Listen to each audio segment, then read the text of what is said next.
Well, today you are going to be meeting another Redemption Press author, Joann Wittler, and I would love to share a few fun things about her, and then you can check out her bio in the show notes.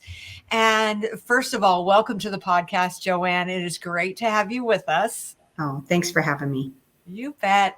Well, I love how God has called you, Joann, to minister specifically to youth under the age of 18. And that call came to you with this commitment to really be more patient, more non-judgmental with those young people, and to do that intentionally, which I just love. That just spoke to me because I think of all the times I have been really patient with people, and I loved being able to tell them that God is so patient with me. How can I not be patient with you? Yes. And it's just who he is. Yeah. And I just see you wanting to be God with skin on, Jesus with skin on to these kids. And I just love that. It just feels very authentic to me. Yeah. And when I asked you some different questions, I just love that you want to be, what you see is what you get. I call that WYSIWYG. Yeah. And that's authenticity and being who you are, whether anyone's watching or not. Just that you're friendly and outgoing and no one's a stranger. Yeah. That is such a gift with that younger demographic. So I just love that. And your favorite scripture being John 15:15. I no longer call you servants because a servant does not know his master's business. That's right. Instead, I've called you friends. Yes, I love that. Yes. Yeah, I love that verse. I love it. So tell me a little bit about how that kind of came to be your favorite verse. Well, since God gave me mother to many, he's done a lot of changes in my life. And one of them was about getting rid of the religious spirits and learning about having a relationship with Jesus. And so when I read that verse, it came to life. And I remember when I was in church and I was just praying and I just went at the very end, I said, "Thank you, Jesus, my friend." And he goes, "You finally got it." And so that's why after that, there's, of course, all of us have many more favorite verses, but when you guys asked that, that's the first one that came to mind. And so I love that he's our friend, that we can go to him. And like you said, he's so patient with us. So why don't we want to be patient with his children, all his children, And so, yeah, I love that verse.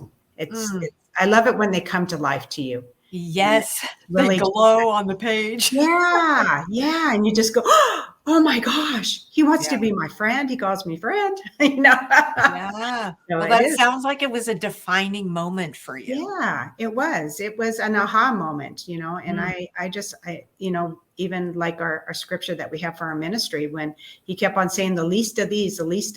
And when I looked it up, it made me cry. And just like with him saying that I no longer call you servant, I call you my friend. And it was like, oh, wow, he calls me friend. That it just makes it just so cool. Amen. So tell us a little bit about how God got a hold of your life. So pretty much, like I put on there at the very beginning, our grandmas are always amazing influence, I think, for most of us. And my grandma is the one that at 4 years old started taking me, my sister, and my mom to church. And so at 4 years old, went to church.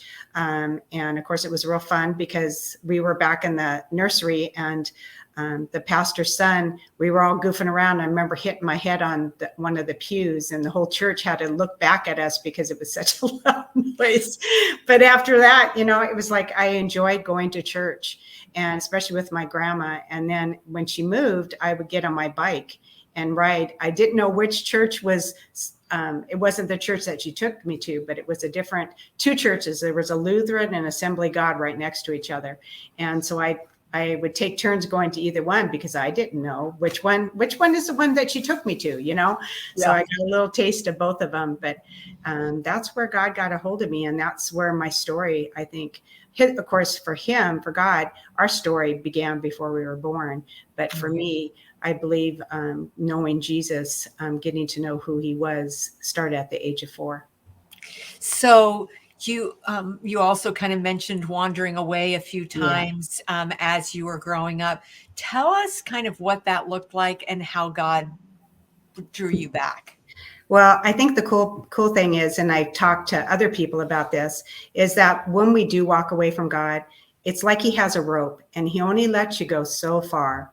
And yeah, you might do things that hurt you or cause issues. And, you know, I got into the party scene a little bit and dated the wrong guys and all that kind of stuff. And I never got into drugs, but the going out drinking and dancing and stuff like that, and just walked away from God. And that never stayed too long. He would always pull me back. And so he just kind of like, okay, I'm going to let you experience this a little bit, but I'm going to pull you back because I don't want you to ruin your life.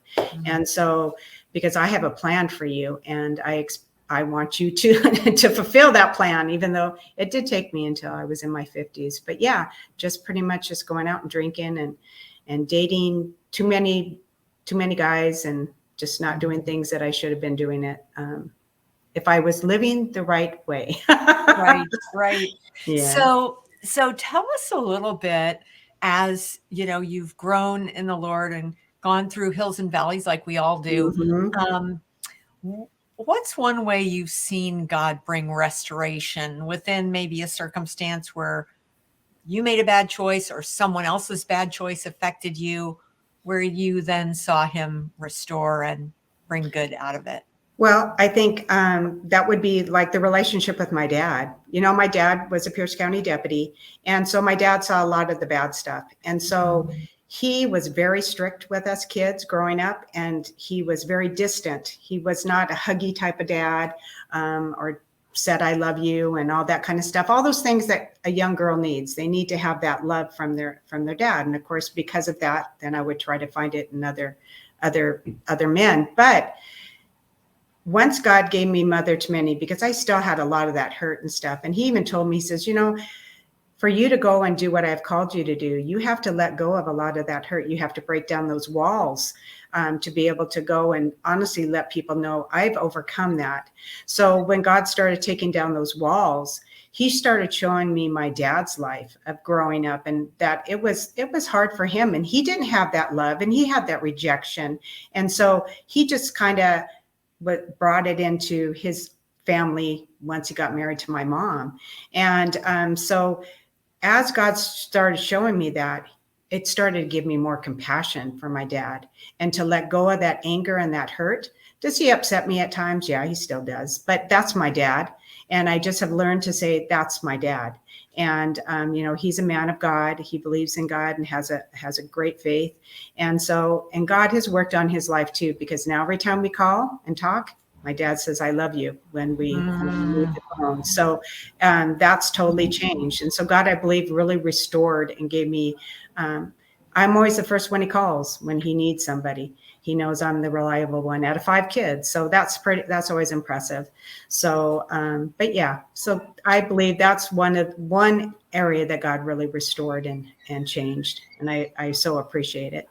Well, and it sounds like God worked in you to give you that compassion and that, like, he was doing the best he could with what he had. Exactly. Right? Yep. Because he And felt a lot of rejection too, just the same as I felt with him. It's just that he didn't know how to let it go so much. But anyways, but God just gave me that forgiveness. That's the first thing that really heals a lot of things, is forgiving and letting go and letting God come in and just redo things. yeah. And the other piece that you may have recognized as you work through all of that, you know, law enforcement officers have major post-traumatic stress Oh, disorder yes, they that do. makes it very difficult for them to have relationships Yeah. with everyone. I mean, not just their kids, but Yeah. so to be able to, make headway beyond that, because that's a tough one. Yeah, it is. It's easier for them to just shut down and Yeah, not communicate and not let you get too close exactly. because they've seen all this devastation and loss. Oh, yeah. And my dad's unit, because of all the suicide and stuff that he saw, was called the Blood Squad. I Oh, mean, he saw a lot. And even though it was the 60s and 70s, there was a lot of things. And they didn't have a partner. You see, when they went on calls, they were all by themselves. So, yeah, it was a totally different world in that. And then, yeah, all the things that he went through and saw. Not fun. People shouldn't have to see those things. exactly. And you can't unsee them. No, you can't. So, you just, okay, let's see, self-medicate in whatever way. Sometimes it's with work, sometimes it's with alcohol, sometimes it's with drugs. I mean, there's Yeah. lots of ways to numb your mind so you are not thinking about those things. And that Yeah. can affect the people around us that we love the most, Yeah, that's which, true. Yeah. wow. Yeah. So I would just love to kind of shift gears and really get the story around how God called you into ministry, what that looked like. And I know that's what your book, A Woman's Journey to Becoming Mother to Many, that's what the book's about. Yeah. But I would just love for you to share with us just a little bit about how God brought that all together and some of the different experiences you've had in that ministry. Okay. Well, Mother to Many is 10 years old. So 10 years ago, it started in probably November. That would have been 2012. I literally felt God birthing something in me. And I kept on going, God has something for me. I know he has something for me. I can just feel it. And I had never really felt something like this before. So when my pastor said, hey, we're going to do a church fast.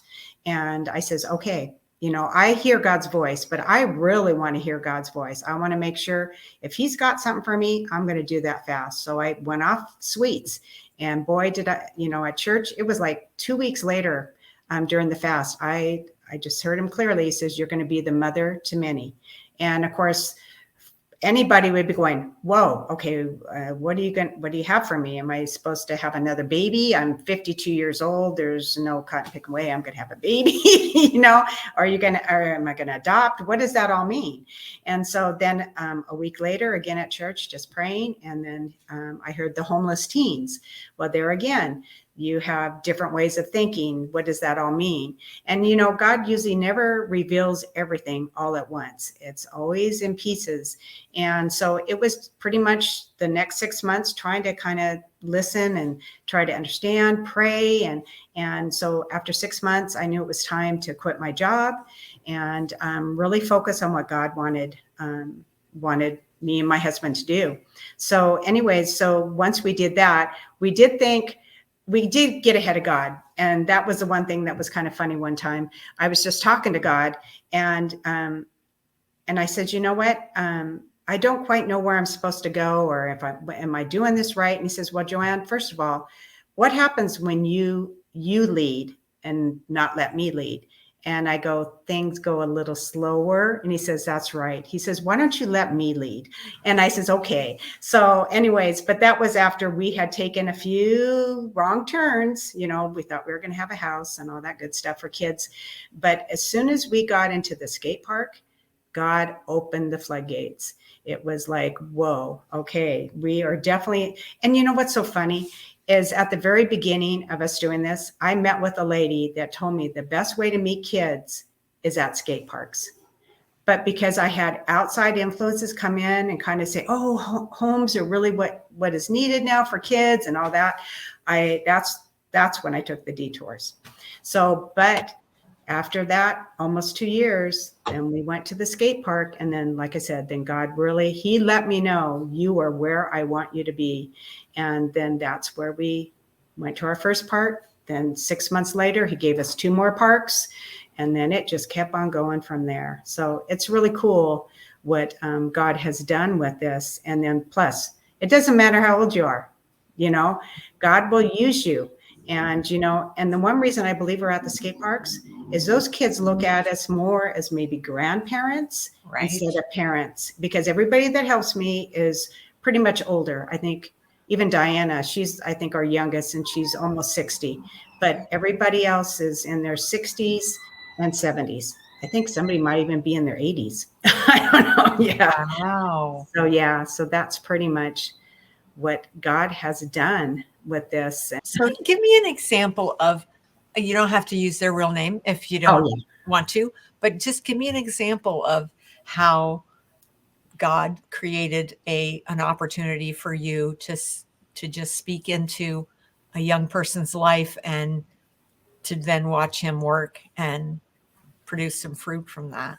So I think the best part is okay. So when we go to the skate park, we don't preach to the kids. We let them open the door. If they ask us why we're there, then we talk about Jesus. But we show Jesus. So we're seed planters. So one of the cool things, and this is in my book, about a young boy that used to come to the skate park, and he used spray can paint to paint, did art with it. And he did amazing stuff. He showed us pictures of things he had done and stuff like that. So anyways, really liked the kid, connected with him, even bought him some spray paint to be able to do some of his art. Well, we didn't see him for about a year or so. And then all of a sudden he showed up one day and he asked me, he says, "Hey, do you remember who I am?" And I said, "Of course I remember you. You're the art kid." And I'm bad with names. So I identify other ways to be able to remember kids. And so anyways, he goes, "Yeah." He says, "Well, hey, I just want to tell you what's been going on with my life." He says, "My family didn't know. We didn't really go to church. We didn't go to church. I never talked about Jesus." He says, "But when I came to the park here, you all showed me Jesus." He says, "You showed me Jesus." And he says, "And with your love of what you do and how you help the community." He said, so after that, he started going to Reality Sports in Puyallup, and that's a Christian outfit, and they do Bible studies. So he says, after I met you guys, then I started to go to Reality Sports, and there we have Bible studies. So they taught him about Jesus. And so that is probably one of the really special ones that I always think about. I know we've had other ones that have shared things. A young man that'll be speaking at our fundraiser, also very touching. But he's one that always stands out because, like he says, "You showed me Jesus." And that's what we want to do, is we want to show them Jesus, and we want them to know that he loves and cares about them. And through our actions, that says more than anything. Amen. Yeah. So when someone reads your book, A Woman's Journey in Becoming Mother to Many, what do you hope for them to walk away with? Well, the good thing is a lot of my friends have bought the book, so they've told me what has really touched them. And it's cool because that's exactly what I wanted it to do, is to really just bless people, to inspire people, to encourage and give hope. And when people say, "Oh, your book," and too, the cool thing is for some of those people, they've held on to things too in their lives. So they, like one lady told me, she says, "It really gave me healing." She says, "I cried through the book because God was touching my heart because of my relationship with my dad, or maybe with another family member. So it was helping him there." But another lady, it inspired her because now she wants to do more. I've heard that quite a few times. They want to do more. And they look at me now. I'm 62 years old and I'm still doing what I'm doing. So they know that it doesn't matter how old, God can still use you. So that's the exciting part, is when you get the feedback from people and they're very, very happy with the book and what it's done for them. I love it when people can see themselves in your story. Yeah. Like they didn't have the same experience, but yeah, there's a piece here, a piece there where they're in it, and they're it's affirming to them that, yes. wow, look at what God did with her. Maybe he could do something like that Oh, with me. exactly. And I can do something for the kingdom. That's right. Yeah. And, and it doesn't mean they have to go out and do a skate park, but, Right. there's so many other things that God can use people in. So, it's cool when you hear that. Wow.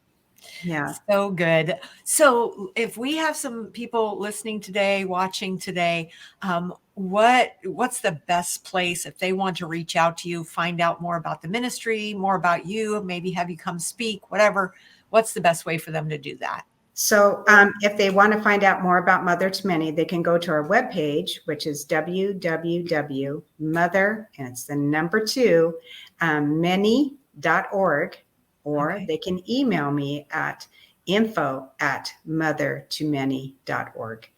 So those are 2 places. Yeah. Wonderful. We'll make sure that's down in the show notes as well. Well, thank you so much for being with us today. This has been so inspiring. I love what you're doing. My 2 boys grew up on skateboards. Oh, so wow. special place. Yeah. Yeah. No, we love what we do. And thank you so much for having me. I appreciate it. Oh, you bet. God bless your ministry. Thank you. Well, thanks for joining us today on the Project Redemption video broadcast here on YouTube, where we hear real life stories redeemed, restored, and retold. Brought to you by Redemption Press and Romans 8:28 books and gifts.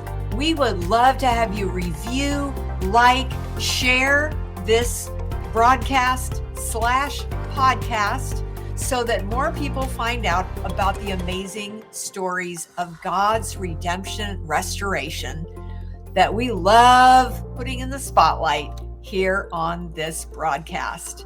So thanks for joining us this week. If you have a friend or a family member who would prefer the audio version, send them over to projectredemptionpodcast.com and they can sign up for notifications there. So thanks for joining us today. Look forward to seeing you next week for more real life stories, redeemed, restored, and retold.